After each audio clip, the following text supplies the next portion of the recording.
Alam mo ba na maaari nang mag-online register ang mga senior citizens sa National Commission of Senior Citizens?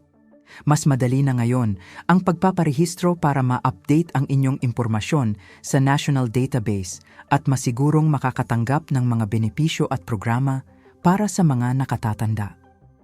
Una, ihanda ang mga kinakailangang dokumento tulad ng valid ID, birth certificate at proof of address. Siguraduhing malinaw ang mga scanned copy o larawan ng inyong mga dokumento bago i-upload. Sunod, pumunta sa official online registration portal na ibinibigay ng inyong lokal na OSCA office, punan ng kumpleto ang registration form at i-upload ang mga requirements. Pagkatapos mag-submit, hintayin lamang ang confirmation o verification message.